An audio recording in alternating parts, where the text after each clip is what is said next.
Okay, hello and welcome. Once again, I'm Raymond Gerald Tabaque and welcome to this video training or video blog, kahit ano man ang tawag mo dito. Pero I hope na marami kang mapulot na ideas dito para ma-apply mo sa business mo dahil itong video na to, ginawa ko to para i-share sa yung mga resulta na nagawa ko within this last week, 7 days. Okay? So dito sa 7 days na to, nagkaroon ako ng 544 highly qualified prospects, okay, mga interesadong prospect at saka dito sa business na ginagawa ko, okay, kumita ako ng 5,400. Okay, 4 days pa lang. Okay, dito sa March, month of March, and ayun na nga, nakakatuwa agad yung resulta. And I hope talaga ma-apply mo to, okay? Either you're a network marketer, internet marketer, affiliate marketer. Okay, I want you to have results. Okay, kaya gusto ko i-share sa step by step kung ano strategy na ginagamit ko. Itong kahit anuman sabihin nila na hidden strategy, secret strategy, kahit anuman.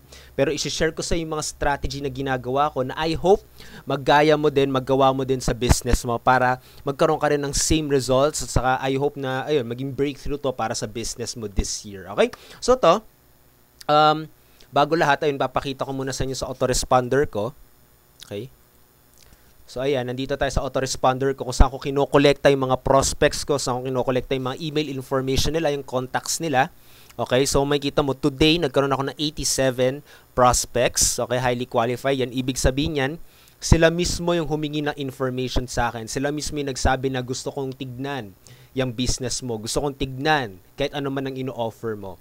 Okay, so yun, kung titignan na natin maigi sa subscriptions, okay, yesterday,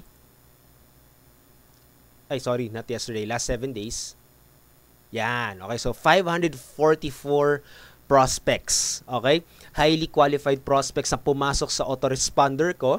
Of course, hindi ko to binilang kasi hindi ko to pinopromote. Ano na siya, free traffic na siya. Pero to kasi, okay, na-highly promote ko siya dahil nandyan yung offer ko at saka syempre, yung alam mo yun, yung makapag-build ako ng relationship sa kanila. Okay, so ito rin ka pala, bago ko muna ipakita sa yung mga rest of the results, kung makikita nyo dito, naka-block pero March 4 ngayon. Okay, papakita ko na rin sa inyo sa timeanddate.com. Okay, so ayan, large. Ayan, so makikita nyo yung date ngayon is Friday, March 4, 2016, 23:54, so 11:54.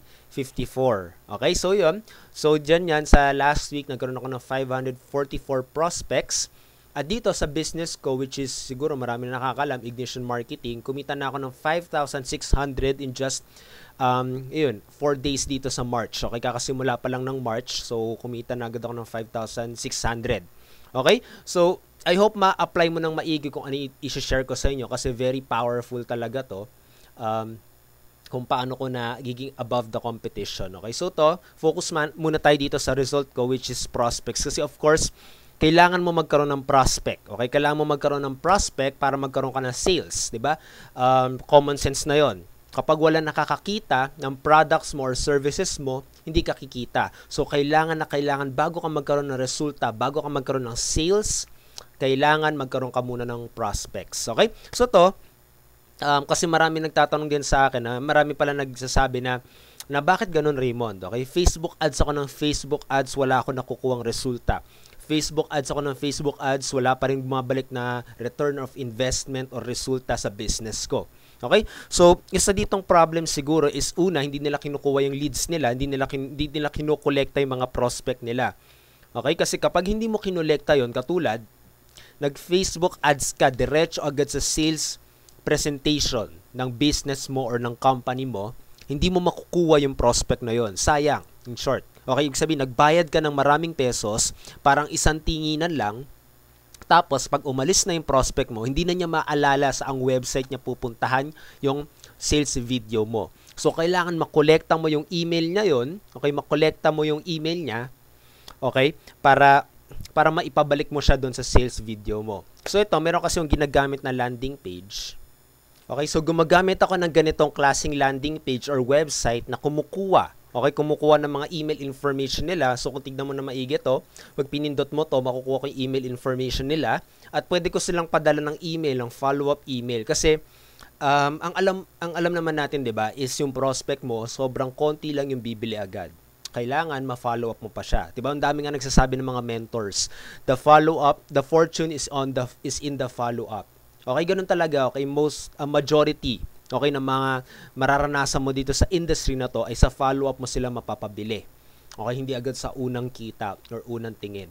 Okay, so to ito yung mismong ginagamit ko. Pero kung makikita mo ng maigi itong website ko, hindi ko ino-offer agad yung business ko. Okay, ito yung nagbibigay sa akin ng competitive edge. Kaya ang daming nag-opt-in, maraming nagiging interesado. Okay, maraming nagsasabi na gusto ko mag-subscribe maraming nagsusubscribe.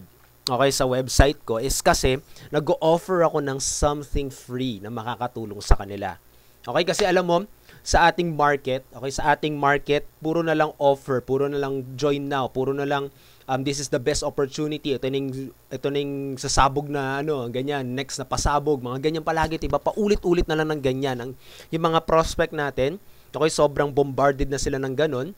Okay, kaya gumawa ako ng something different na hindi ginagawa ng karamihan. Kaya yung mga attention nila, okay, sa akin nakatingin. Okay? Sa akin nakatingin at nakukuha ko yung attention nila kasi nagbibigay ako ng something free muna. Okay, ngayon, kapag nag-opt-in sila dito, mapupunta sila sa isang site, okay, kung saan ako nagbibigay ng free training. Diba? Ayan. Ang tawag ko dito is Fast Online Vehicle. So, basically, ayan, nagbibigay muna ako sa kanila ng parang training mini course, okay, or na makakatulong sa kanila ng mga step-by-step courses. Tapos, doon sa pinakahuli, doon ko pa lang sila yung offer kung nagustuhan nila. Hindi ko pinupush na kunin mo to. Okay? Sinasabi ko lang sa kanila kung gusto nilang makuha. Okay? So, dahil doon, nagkakaroon ako ng competitive edge kumpara doon sa mga marketers or entrepreneurs na palagi push. Okay, at dahil dito, lalong lumalaki yung pangalan ko, lalo nilang nakikilala, at lalong nagkakaroon ng resulta. Kasi, unang-una sa lahat, nagfo-focus ako na mag-build muna ng value, mag-build muna ng relationship, mag-build muna ng trust mula sa prospect ko, at hindi para bentahan agad sila, hindi agad para bentahan. Okay? Alam kong kailangan natin kumita ng pera, pero there's a certain strategy na dapat kang i-apply para makuha mo muna yung goodwill at saka yung trust ng prospect mo. Once nakuha mo yung trust and goodwill ng prospect mo, I believe, okay, magkakaroon ka talaga ng massive result. Kapag inuna mo muna yung needs ng prospect mo, kapag inuna mo muna na makatulong sa kanila kaysa mag-offer sa kanila, kapag napataas mo yung goodwill nila sa'yo, kapag, alam mo yun, yung parang magkaroon sila ng maging komportable silang ibigay nila yung pera nila sa'yo. Hindi sa company, hindi sa products, pero sa'yo. Kapag nagawa mo yung pakiramdam na yan, okay, powerful stuff, okay? So, ito yung mismong strategy na ginagawa ko, okay, kung paano ko nagawa yung mga leads na yan. Paano ko nagawa 544 leads in just 7 days, at paano ako kumita ng 5,600 sales in just 4 days within this month. Okay? Is kasi may ginawa akong isang strategy, okay, isang kakaibang strategy na hindi ginagawa ng karamihan, kaya yung mga attention ng mga prospect ay nakatingin sa akin at sa akin sila bumili, hindi doon sa mga kakompetensya ko.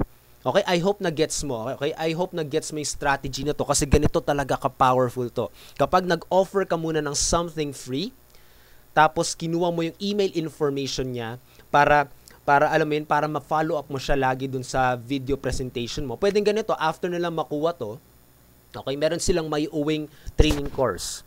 Okay? Tapos kapag nagustuhan nila yan, pupunta sila sa sales video mo or sales presentation mo. Tapos doon sa mga susunod na emails ay ipapadala mo, doon mo sila ipadala doon sa benefits ng product mo or ng company mo.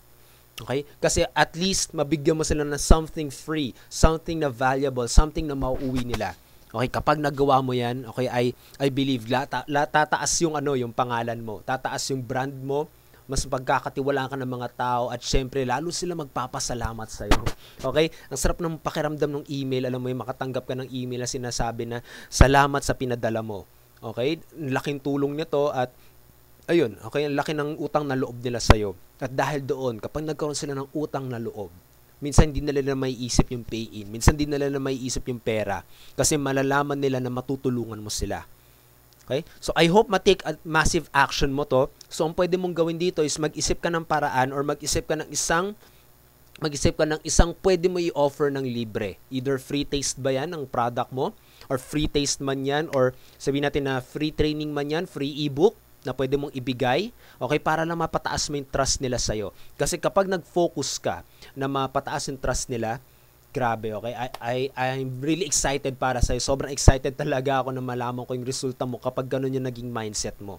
Okay? So, always give first before you offer. Give and give value bago ka mag-offer ng something na kailangan nilang bayaran. Okay? Kaya nga may mga, 'di ba, sa mga companies nga, 'di ba, nagbibigay sila ng free taste lalo na sa mga grocery, 'di ba, lalo na sa mga supermarket, nagbibigay sila ng free taste kasi mahihiya ka na hindi bilhin 'yon dahil tumikim ka na nga 'di ba? So parang may utang na loob ka sa kanila, kaya iba bumibili. Okay? Saka proven system, proven strategy siya na nagpapataas talaga ng sales. Okay, syempre saan ka mas bibili? Dun sa nagbigay sa'yo ng free taste, nalalaman mo agad na masarap siya. Kaysa dun sa mga taong hindi nagbibigay ng free taste na hindi mo lang nalaman kung ano ba yung kagandahan ng product na yon. Okay, so I hope na ma-apply mo to ng maigi. Kapag nagustuhan mo to, click the like button. Kapag may questions ka, leave comments below. Gusto ko rin sana kapag talagang seryoso kang gawin tong business na to, I hope na mag-leave ka ng comment dyan. Sabi mo, I will do this. Okay, gagawin ko to. Okay, so pwede ka mag-leave ng comment doon para mag-commit ka na gawin mo talaga to. Okay, kasi it's really powerful. Powerful talaga nito. So I hope ngayon, yung pwede mong gawin is mag-isip ka ng isang bagay, isang ebook, isang video na pwede mo, or may isa kang nalalaman na pwede mo i-share ng libre para i-offer para sa email. Okay, para every time pwede mo silang padala ng email mo na something na makakatulong sa kanila at pwede mo silang i-follow up anytime. Okay? So once again, this is Raymond Gerald Tabaque. I hope may na-apply ka dito. I hope may naiuwi ka. I want you to have results, my friend. Make this year your year of success para sa family mo, para sa pangarap mo, para dyan sa ginagawa mo, kahit ano man ang goals mo. Gusto ko sana makatulong talaga sa'yo. And I hope ma-apply mo agad to as soon as possible. Okay, so once again, this is Raymond Gerald Tabaque. Have a great day. Have an awesome day. Till next video ulit, till next training. Kita-kits na naman tayo and have a good day and bye!